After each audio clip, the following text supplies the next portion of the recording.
اوكي، كيف حالكم يا شباب؟ ان شاء الله انكم بخير وبصحة وبسلامة. اخوكم خالد الحديدي. واخيرا جانا مايكروسكوب كفاءة عالية، امكانيات اكبر، ولكن ما انصحكم تشترونه الا من مواقع قوية جدا بصراحة. راح اضع لكم الرابط حق الميكروسكوب، عفوا اسم الميكروسكوب في الوصف. طيب، بداية يا شباب في سؤال جاني ومن حسن حظ السائل ان جاني عطاه نفس السؤال ذا بصراحه، الا هو الكونكتر حق ايباد ميني. اليوم عندنا كونكتر حق ايباد ميني زي ما احنا شايفين.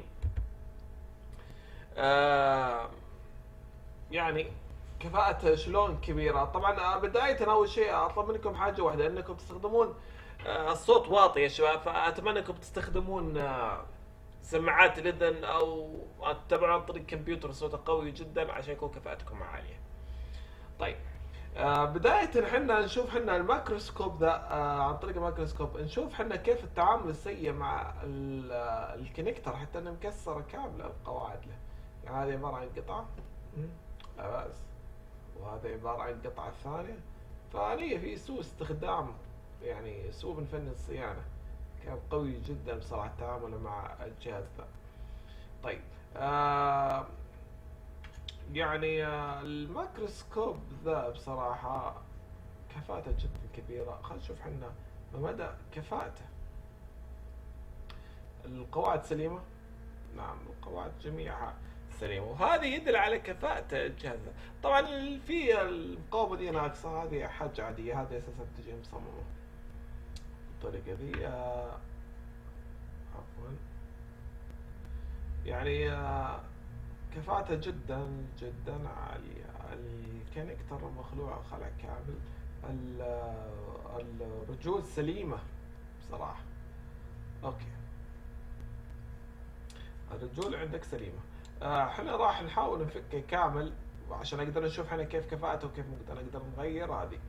طيب، القطعة اساسا هي غير متوفرة عندنا، فعلشان كذا يا شباب، بحكم القطعة غير متوفرة عندنا، احنا راح نحاول ندبرها يعني من جهاز مستعمل وليس من جهاز اصلي، قطعة جديدة يعني.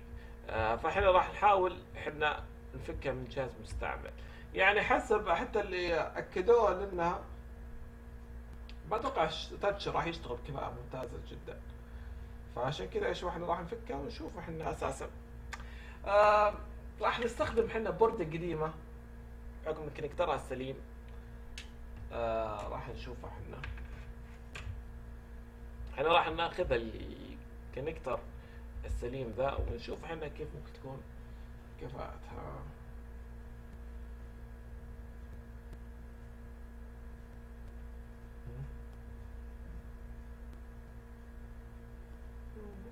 جيدة جيدة وممتازة جدا يعني.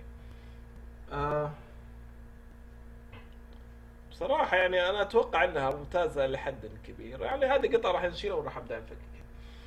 طيب، كيف طريقة التفكيك؟ بداية لازم نعرف احنا حاجة واحدة، راح نسخنه بتسخين السفلي من تحت المذر بورد. اوكي، آه اول شيء في تحت حماية، خلينا نقدر نشيلها الحماية دي تحتها.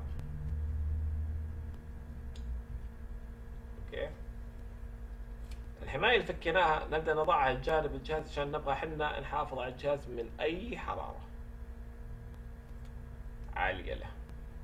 هذا صحيح البوردة دي خربانة، ولكن مهم جدا انك تعرف شلون تتعامل معها.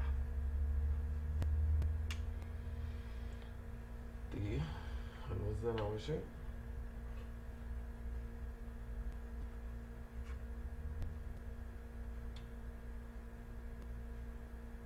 اوكي، زي ما انتم شايفين اساسا. نرفع الاضاءة شوي عشان نقدر نشوف. اوكي، نضع الفليكس.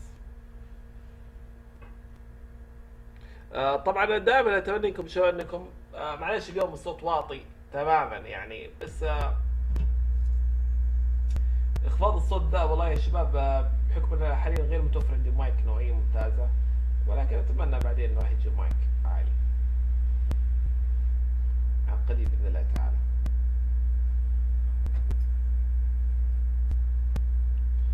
انتم شايفين نبدأ حنا انسخنا من تحت الجهاز. اوكي، لاحظوا كيف، وبهدوء، لا تستخدم العنف فيه ابدا. شوف بدأت تتحرك عشان اعرف مستوى الحرارة وين وصلت.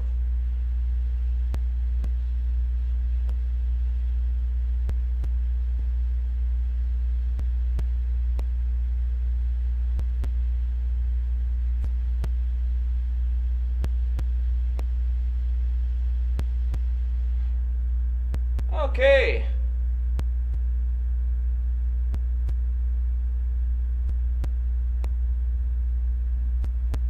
تمام التمام. كذا انتم اذا وصلتوا المرحله دي فانت شغلك واصل درجه ممتازه جدا. الحين احنا قدرنا نفك الكونكتر ذا بدون اي مشاكل، بدون اي خلع في الرجول. صحيح البورده خربانه، ولكن يهمنا جدا احنا تفكيكها السليم، يعني عشان تتدرب عليها. طيب كيف ننقلها الحين احنا؟ بحكم ان الجهاز ذا اساسا ما عندك الا حل واحد، هو تفكيك البردة بشكل كامل. والله مشوار. يلا نبدأ نفكك البردة.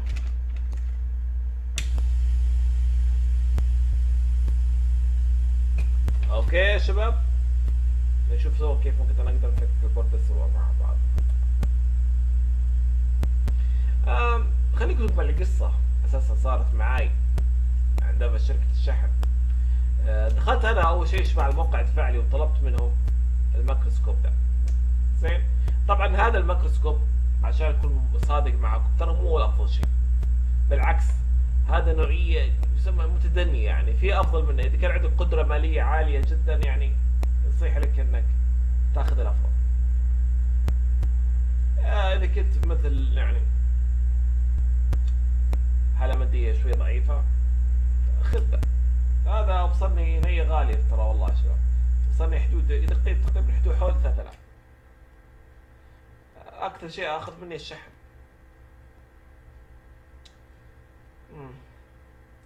اختاروا لي شركه اسمها سمسم،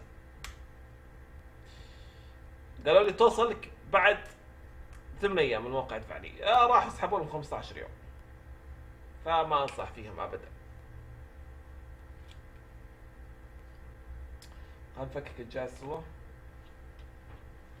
والله انا بصراحه يعني قاعد يبرروا لي ان الشحن تاخر من الشحن، تاخر من الطيران. انا المهم يعني شوفوا شباب، خذوا قاعده.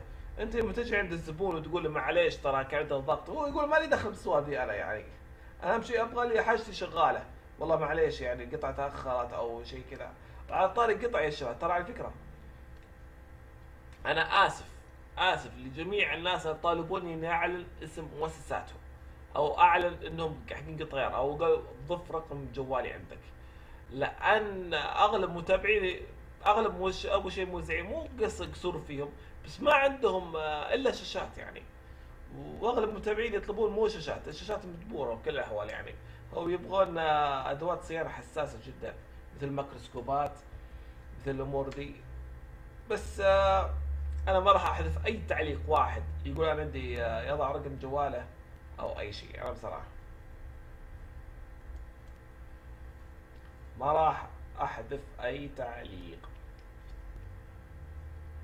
ولا يستأذني ابدا، هذا قلم ملك الجميع.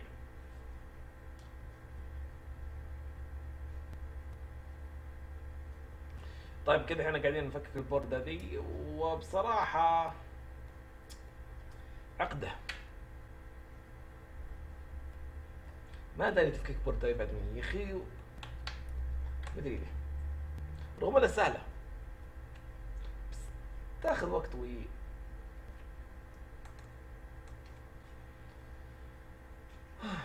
طلبت كاميرا من سوقكم، كاميرا 1080 بي يعني فول اتش دي. قلت يعني عشان البث مباشر والامور دي تأخرت. هو اللي أخر لي بث أساسا.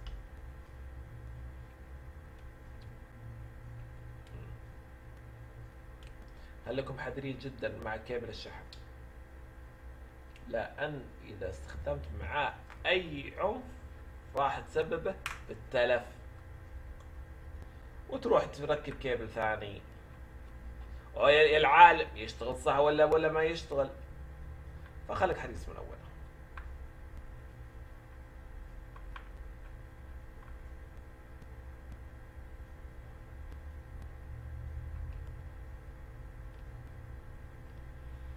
اوكي.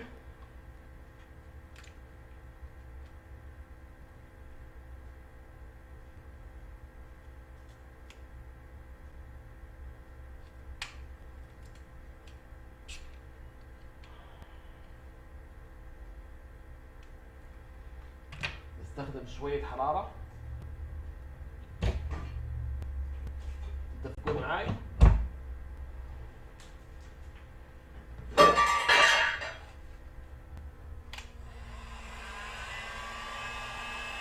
طبعا تسخنونه من فوق عشان نبدأ نحرر الكيبلات، ولا الصوت راح؟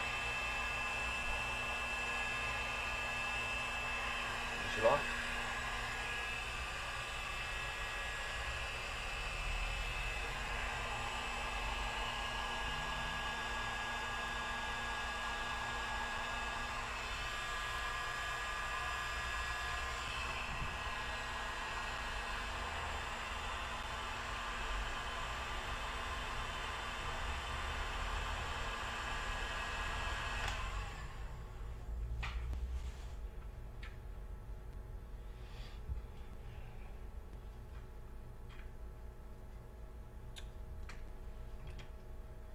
نبدأ حاليا نفكك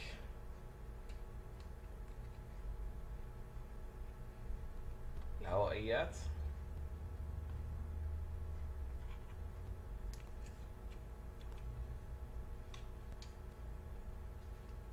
اوكي كده احنا وصلنا للمذر بورد.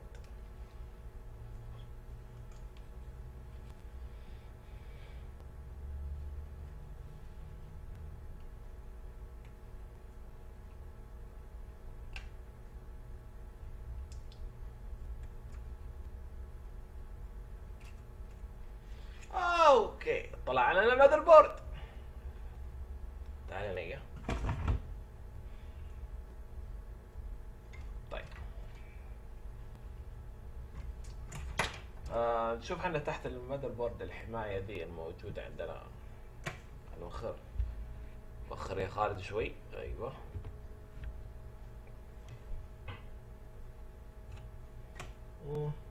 لا دحين عاد شو نسوي؟ نلغي اي حماية موجودة تحتها. زي ما انتم شايفين نلغي الحماية، نشيل الحماية ذي عشان يكون وضعنا افضل بكثير.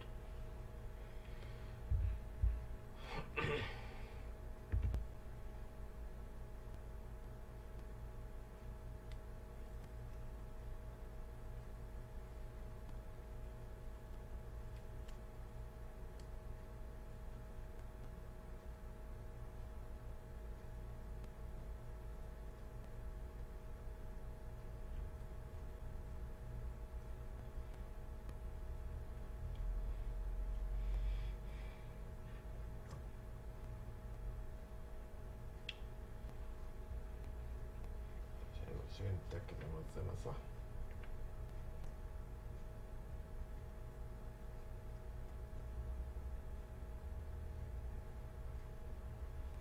تمام.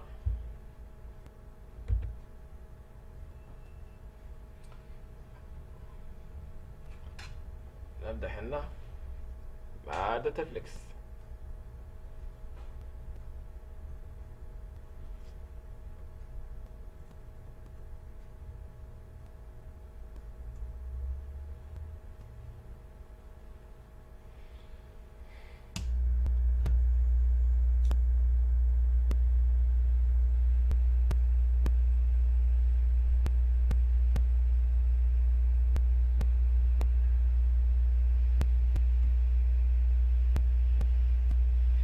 طريقة التفكيك الأولية يعني.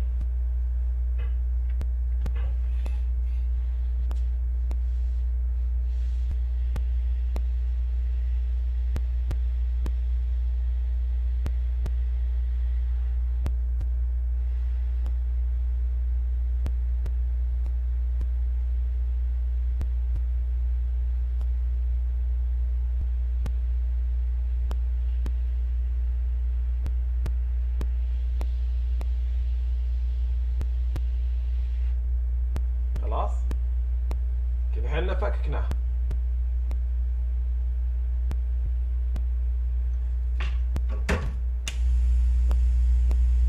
كذا هنا ايش صار معنا؟ فككنا المذر بورد.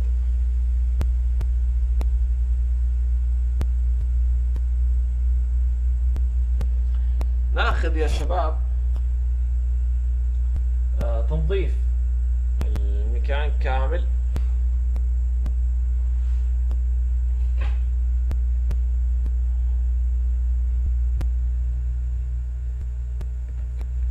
اوكي انتظرناها تبرد شوي، نبدا الحين عاد نبدا عمليه تنظيف من اي قراده موجوده او اي اوساخ موجوده بشكل كامل.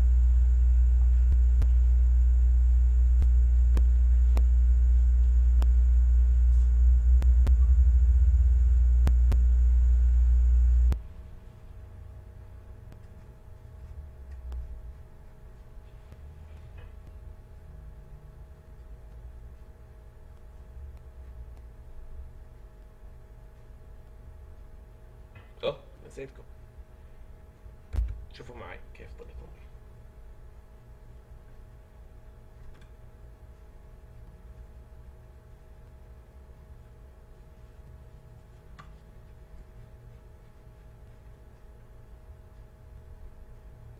تمام تمام تمام.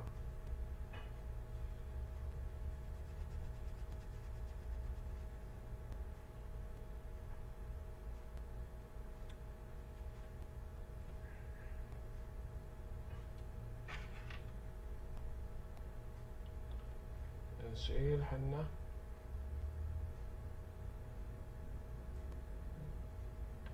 أي عوائق قد تعيق عملية التلحيم. طيب بالمرحلة دي يا شباب وصلنا حنا إلى نصف الطريق، يعني باقي حنا عاد نركب الكونكتر القديم، حنا وصلناه الركبة ونشوف كيف راح تكون كفاءته معانا أو راح يكون كذا. ما راح أضع أي مادة الحام لأن الموجود فيه يكفي أساسا، هو فيه راح أضع شوية فليكس في هذا الموضوع ونكتفي حنا على كذا أساسا يعني. فوضع كمية فليكس دي راح تكون مناسبة جدا لأي عملية توصيل، راح تكون كفاءتها عالية يعني. نجيب الكونكتر القديم، كونكتر او كونكتر كونكتر الظاهر اسمه. يا اخي كل شوي الف لي اسم. اوكي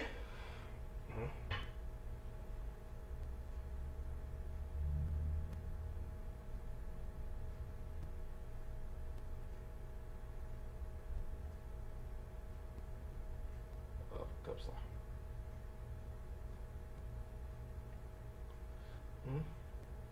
نبدأ نستخدم محل الحرارة.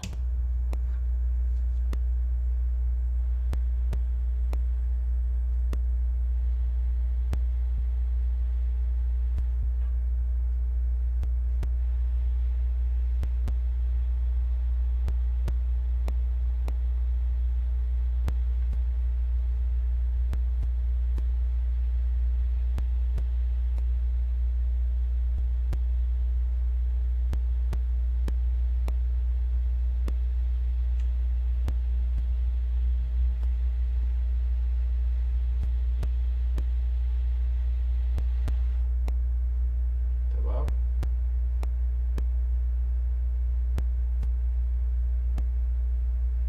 هل تتوقع تمت عملية الحام بنجاح؟ شوف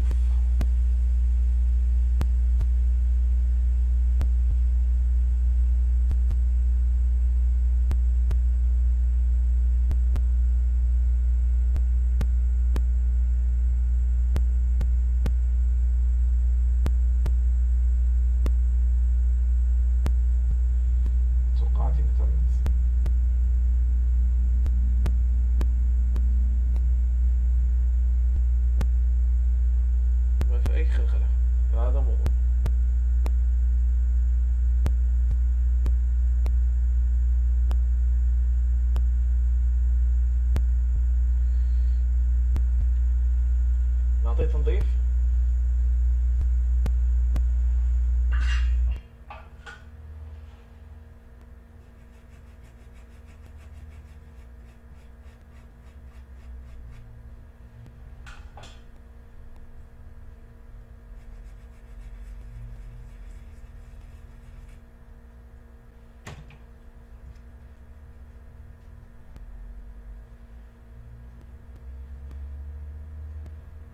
لا ما لحمت.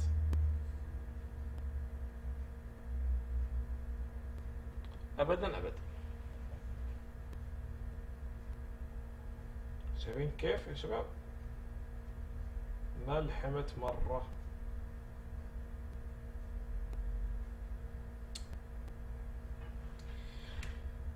يا دي تعقيدة. ممكن يكون قالوا الكونكتر.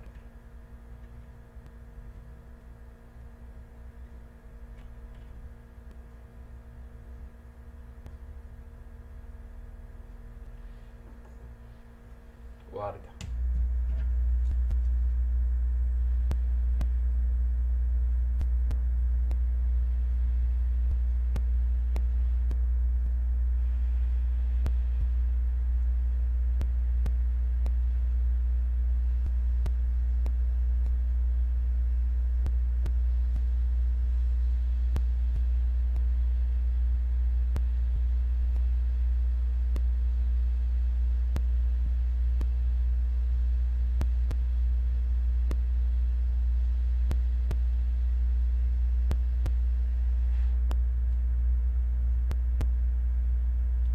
ليش ما ركبتي صح؟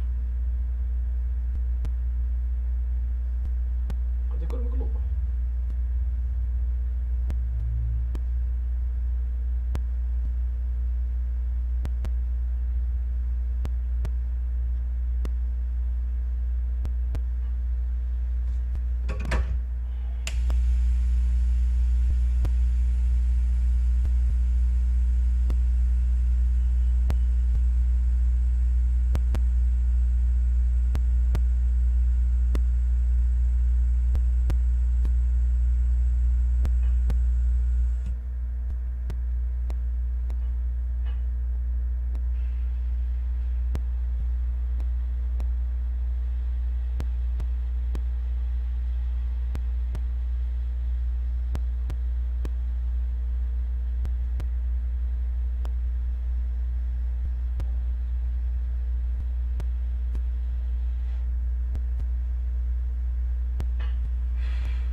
اتوقع انها ركبت. نشيك سوا.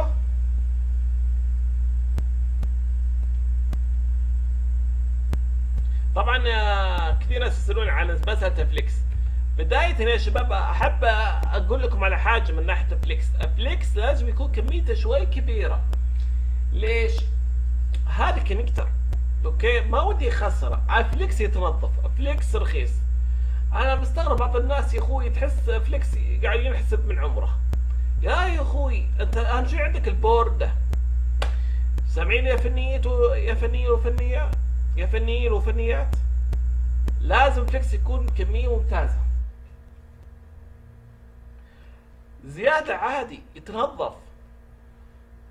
بس انا مستغرب على السفارة بصراحة يعني. ما ادري اذا كان فليكس عندكم غالي، والله ما ادري انا بصراحة، بس انا اللي عارف ان يجيني رخيص.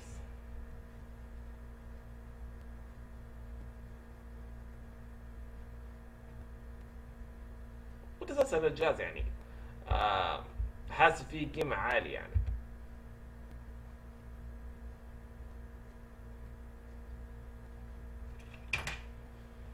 هو ما ادري هو خلل بالكونكتر اذا ما ركب صح.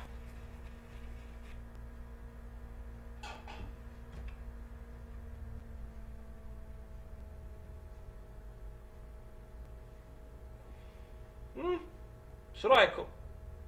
لا والله ما لحم زين يا خالد.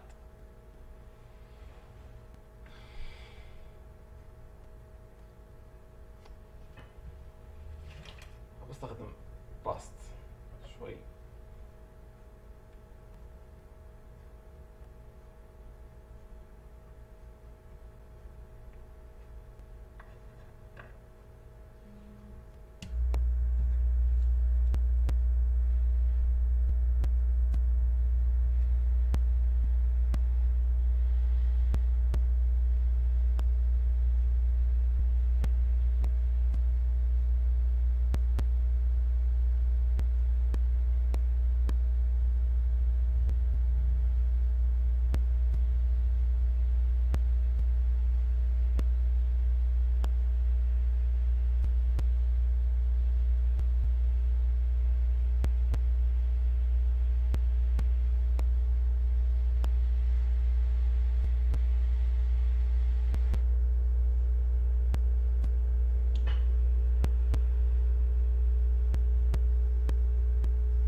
هكذا افضل.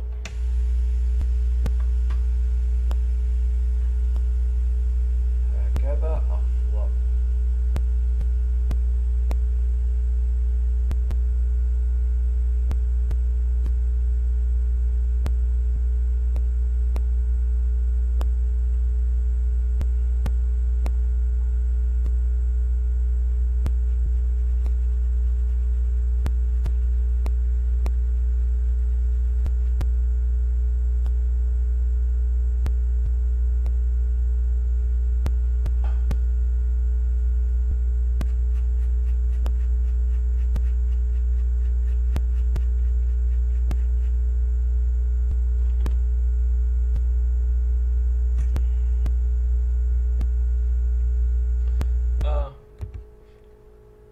اتوقع الحام كان افضل كثير.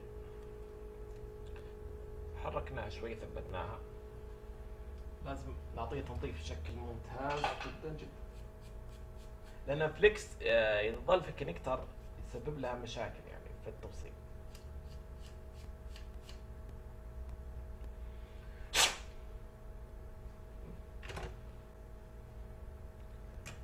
نروح نشوف.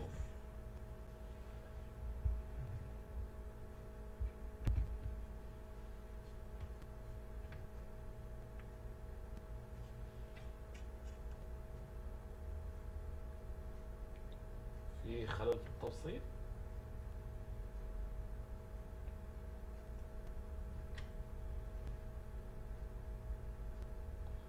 هذه رجوع ثابتة. رجوعتي ما راح نقدر نشوفها الا على جنب.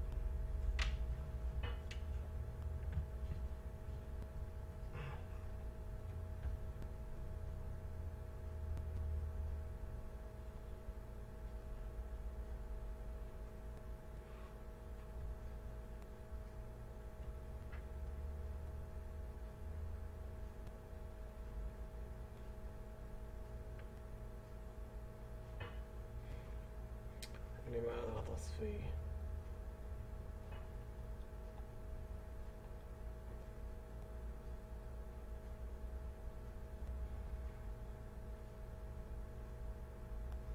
ايوه تمام تمام. ايه الحام يجوز سليم.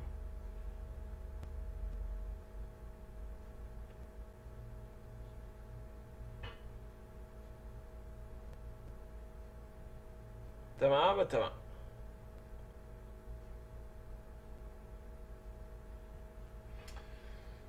اوكي.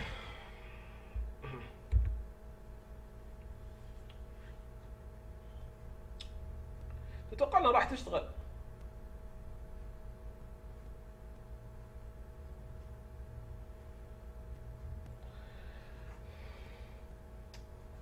يخوي جهاز بعد فيه اثار مويه، ولكن نجا منها ترى.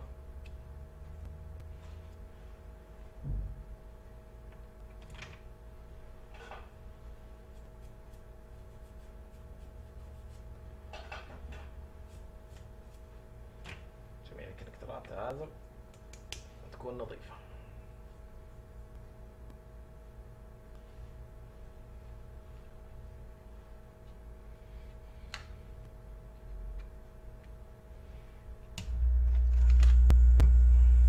لازم نشيك الكابل.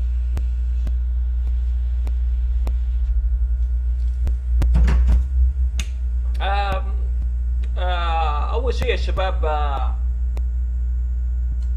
في ناس بصراحة خارج الوطن العربي، عشان اكون معكم صادق، كثير يطالبوني يقول خالد احنا ودنا نقدم لك شيء خدمة وكذا، فانا اقول لهم خلاص يعني خدمتكم وصلت يعني بصراحة. فكانوا يأكدوا لي لا، نبغى احنا ندعمك ماديا. فعشان كذا يا شباب بالنسبة لدعايات جوجل ادسنس، طبعا فعلت الميدرون، فعلت جوجل ادسنس على اليوتيوب، عشان كذا تطلع لكم دعايات ممكن بشكل كثير جدا. بصراحة ماني قادر أتواصل مع أي جهة خيرية لحد الحين، لأن راح أحول جميع أموال دعايات جوجل سنس إلى أي جهة خيرية. أوكي شباب، بس المشكلة سياسة جوجل شوي معقدة وصعبة. فعشان كذا يا شباب خليكم متأكدين من حاجة واحدة، ترى مجرد انك تتابع دعاية اغلبها اموال، كلها كلها اي والله كلها راح تروح جوجل ادسنس. انا بالنسبة لي ما راح اخذ ولا شيء، انا مجرد القناة دي وضعت مجانا لاي فني او ذكر او انثى حاول انه يقدم شيء جميل جدا في عالم التكنولوجيا دي.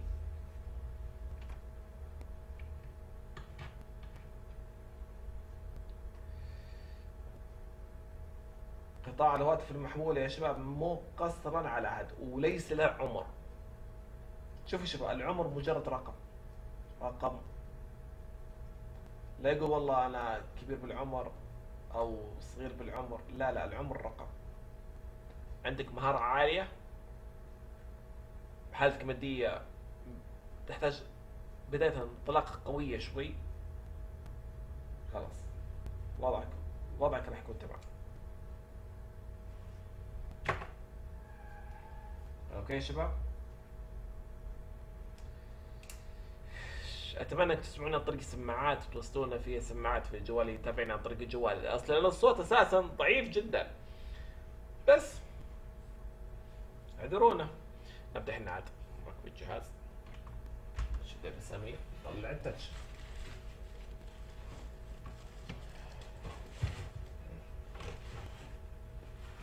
تاتش اسود ابيض ما ادري.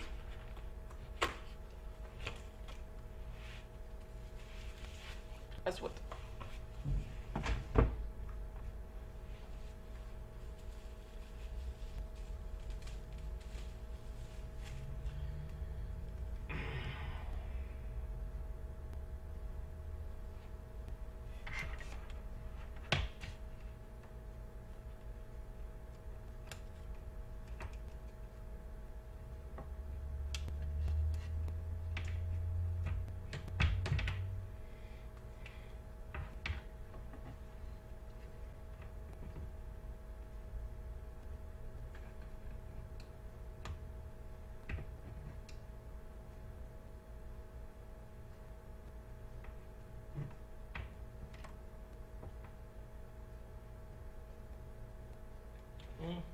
كونكتر ترى واضح ان تسخن بالحراره تتغير وزنيته شوي، بس يا جماعه انا افضل يكون وكاله يعني.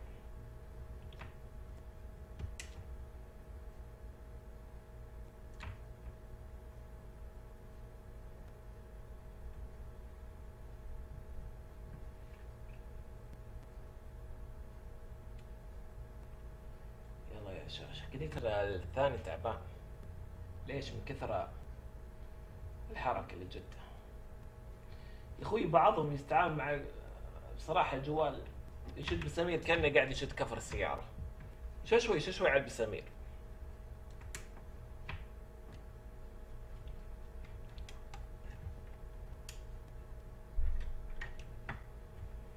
هي كتجربة لمس، احتاج اشد جميع بسامير. هي كتجربة أولية باللمس. يشتغل تمام نعتمده.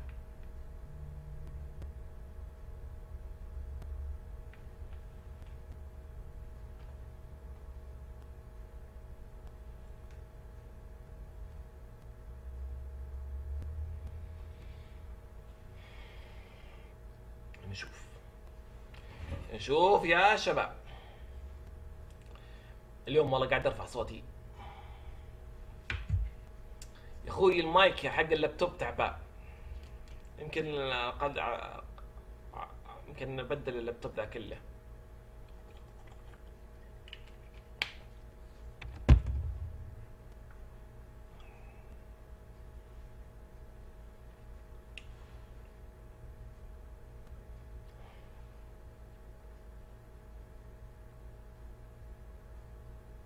كمان اوه شو المصارع ذا؟ ما شاء الله، اللمس روعة. نعم. طبعاً اللمس روعة.